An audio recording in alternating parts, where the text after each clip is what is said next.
Today, my darlings, we talk the COCOs. Ooh. So a while back on my channel, I ranted about how I thought Chanel No. 5 was a thing of the past and that its image was the only thing keeping sales up. When it comes to Coco Chanel, however, no.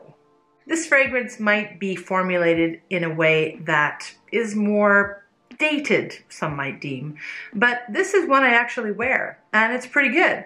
And I also have a few other cousins to share, although one might argue that these flankers are more distant relatives. Let's dive in then, nose first. Let us begin with the diva herself, Coco Chanel Edp Eau de Parfum. Actually, all the scents I'm sharing with you today are Eau de Parfum formulas, so more comparable, I guess, in that sense. But this is a spicy amber fragrance. It was launched in 1984 when Annie Lennox sang of George Orwell, and I had an orange buzz cut and wore safety pins in my ears. And Karl Lagerfeld had just stepped into the house of Chanel prior to this launch, so clearly it was a sign of great things to come from the brand. Clearly different times though, bar the fear of Big Brother, I guess. This scent was created by the infamous Jacques Polge, and the notes are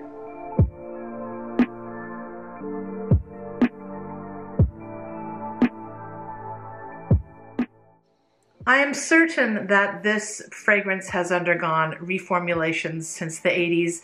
Certainly the civet you saw on the list is currently there only in synthetic form, if at all. And this is the heavier oriental woody grand dame of the Cocos.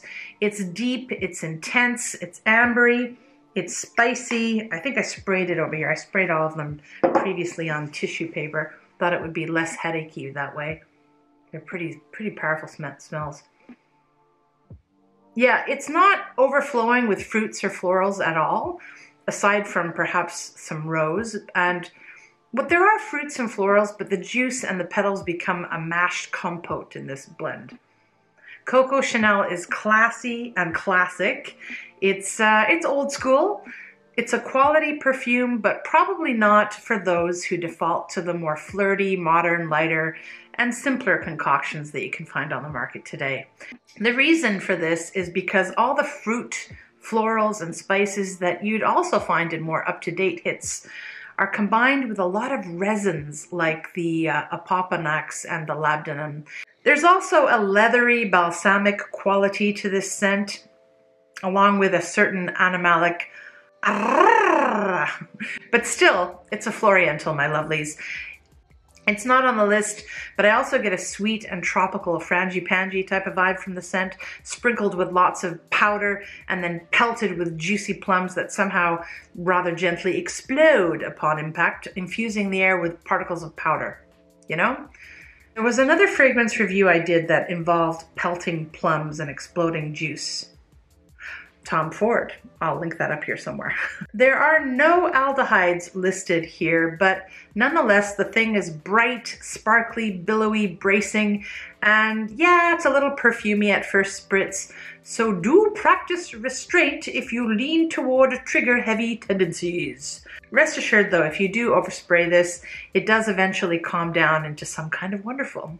Romantically rosy, incensey mid-notes, and a warm and cozy dry down. The sillage is demure and enticing too, not loud and proud in the least. There are some nose-twitching spices in here, but they're not as dense, smoldering, or brick-heavy as YSL's original opium of the same era. But you will feel the cloves, darling, yes! Of course, the thing is indeed unisexy. If I were a man, though, I'd probably lean toward the EDT version of this fragrance because it's a little leaner, less plush, if you will. Now, although I am indeed a lady of the 80s, and I'm no spring chicken, I know, but I also prefer a more updated approach to perfumery. But one cannot deny the beauty of this plushy lush perfume. And interestingly, I prefer this original to the Mademoiselle versions, of which I will begin speaking now. dry down. So Coco Mademoiselle is supposedly one of the best-selling fragrances out there. And you know, guys, personally, I don't think it's because it smells great. I think it's more because of the brilliant marketing and advertising, you know, Keira Knightley and all that. And the established iconic brand by this time, you know. This perfume was the 2008 winner of the Fifi Best National Advertising Campaign. And it has continued to do well since. Coco Mademoiselle is an amber floral fragrance launched in 2001. And the nose behind this one is in-house perfumer Jacques Poge. The notes are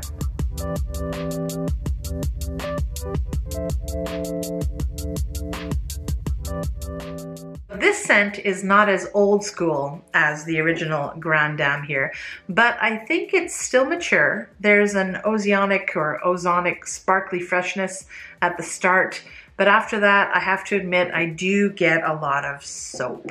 It's lovely. It's a lovely, clean and crisp, unique smelling and expensive citrus soapiness, yes. But honestly, smelling soapy clean has never been one of my perfume goals. I cannot really detect the jasmine and rose in here either, but that could be because it's so well blended. I do feel there's a lot of aroma chemicals. That's pretty common these days in perfumery across the board though, not just the mass market stuff published by Chanel. There is some soft and fresh peachy muskiness in here. Perhaps it's the origin of the soap vibe. The soap and the patchouli in the base are what set it completely apart from the original Coco. I think Mademoiselle is taking advantage of Coco's name, in fact. How brazenly tawdry, Coco Mademoiselle. How tacky of you. But maybe they weren't designed to be, maybe this wasn't designed to be a flanker of this. It is very different. And the patcher, the patchouli and the dry down in this is damp, earthy, and it's sweet metallic. It's not, it's a bit minerally. It's hard to explain it. And I think, what was the scent from Chanel? Coromandel. It has that same metallic undertone too, just to be clear. And I know how beautiful that scent is. So it's just my personal preference. I don't like this type of patchouli so much. It doesn't smell bad, but Coco Mademoiselle just doesn't contain the wow factor for me either. I'm neither a fan of the soapiness nor this particular type of patchouli. Sorry, my lovelies, but Mademoiselle just doesn't make me feel particularly sophisticated, elegant, or luxurious. And the presentation leads me to think or to believe that it should.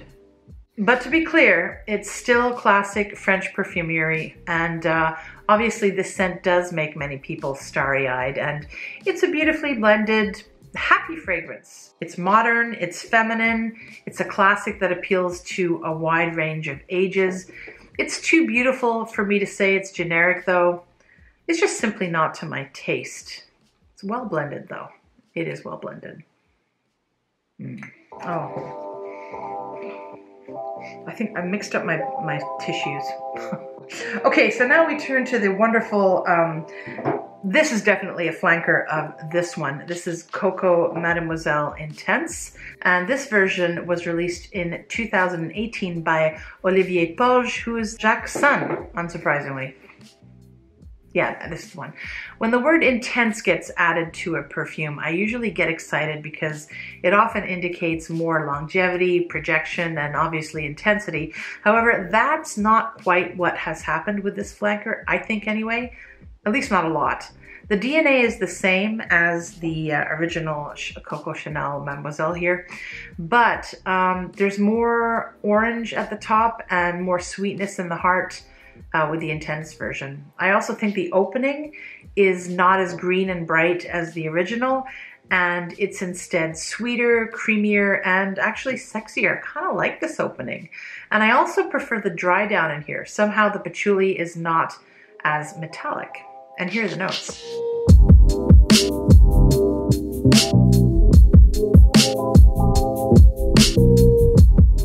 Now, while the patchouli in here is not as like harsh or weird as the original, I believe there's actually more patchouli in here, but there's like tonka and vanillin to sort of calm it down and sweeten it up.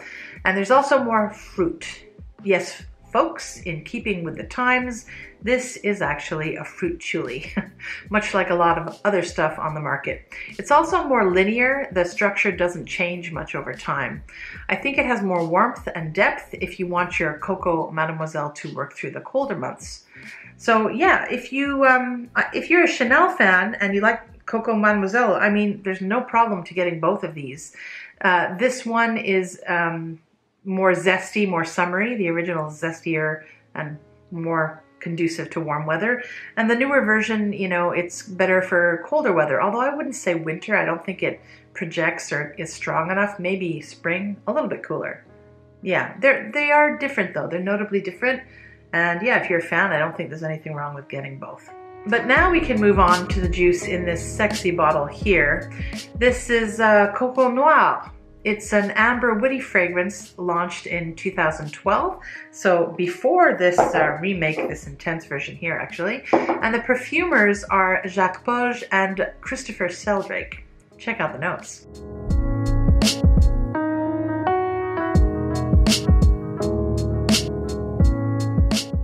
Okay, so both the name and the bottling of this rendition of Coco would indicate that this is going to be deeper, darker, sexier, and more intense. Perhaps something you would use for special occasions or a special date. Or any day. Every day in my case. But imagine my surprise when this turned out to be more of a lighter, daytime scent. I wouldn't say I was completely disappointed, but I will say unequivocally that my expectations were not met. The price tag and the beautiful bottle do seem to indicate that there is some extraordinary juice living in here, but sadly, kind of no. I was anticipating that this fragrance would be richer and perhaps even gourmandy, but no, it doesn't even project much. As a skin scent, it does, however, last quite a while, but trust me, there's no beast in this bottle.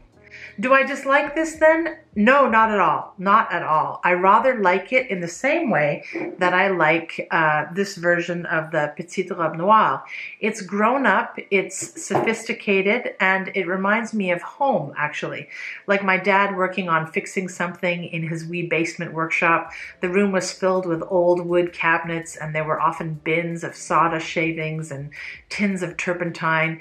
We would store our huge Christmas stash of oranges in the staircase leading from his room to the garage, and when the door was ajar, that tangy and oddly warm citrus smell would waft right in. There was also a fridge and a freezer in the room where my mom's baked goods would live for a very short time. We'd eat them all. And my dad was more of a coffee drinker, but if you put a cup of peach tea on the workbench, I think that would complete the setting for this guy. So yeah, it's good. I'm just really being, you know, critical of this because it's not living up to what it's advertising itself at. I guess that's my biggest criticism. So yeah, I mean, I thought it was going to be more intense than this. Just something more like this, but it is different. Now, apparently there is an extrait version of this fragrance too, launched a couple of years later, which is supposed to be smokier and more resinous with more tonka and musk and less patchouli. And maybe I would like that one more because it does have a note of, because this one here does have a noticeable bit of patchouli, and patchouli is a weird thing for me. Sometimes I absolutely love it, and sometimes, like the one here, it just does something that I don't quite like. And this apparently this intense version of this has more smoke, and I never say no to smoke and resin. So perfumer Jacques Polge says of this creation, "For Coco Noire, I thought of Coco and of Coco Mademoiselle too, because it's also a part of the history. I wanted to continue exploring an entire aesthetic range of Chanel perfumery, a range that distinguishes itself from the florals, one that's illustrated by Bois des Îles and Cuir de Russie. I took it up with Coco. It's what I like to call the Chanel Coromandel culture, what you see and feel in her apartment. The night version of the Orient that starts and ends in Venice imposed itself upon me, and that is where I wanted to go." Yeah, okay. I like that he was on the same type of road as Bois des Îles, Cuir de Russie, and Coromandel with this fragrance. I like that it's rather unisex. It's definitely unisex, by the way. And it's a little spicy. And I like that Coco Noir is mature, but not quite as mature as the original Coco EDP.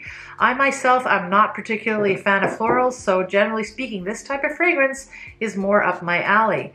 There are notably no aldehydes in this either. Good, but somehow not good enough. I still get a bit of soapy florals in this, and it does not come close to the original Coco Chanel for me. It has a slight edge perhaps, but it's not noir. So here's my ranking of these 4 Cocos. Top place for me is the original. I know it's old school, I know it feels a bit datey for some people, but it's just, it's pretty perfect, you know? And it works in fall and winter, I feel, and I do tend to like those kinds of scents. Seconds goes to Coco Noir, which to me is an early fall scent. Third, perhaps surprisingly, is the original Coco Mademoiselle. And I rate this higher than the Intense because if I eliminate my aversion to the soapiness and the metallic patchouli, I do feel this is the better blend. I would wear this in summer if I had to, if I would. By the way, I bought these all secondhand, so it looks like I've used a lot of them, but actually I haven't. So finally, this Coco Intense is last on my rating here. And this, I suppose, could be your spring scent. And if you have all 4, you're set for a year of smelling lovely. Yeah, you will smell lovely, despite my harsh criticism. But yes, for me, these 2 Coco Mademoiselles, they're going to exit my collection. This one simply because of the soap and patchouli, and this one, it's the extra sweetness is just a little too much like some of the other generic crowd-pleasing fragrances that I already have in my collection.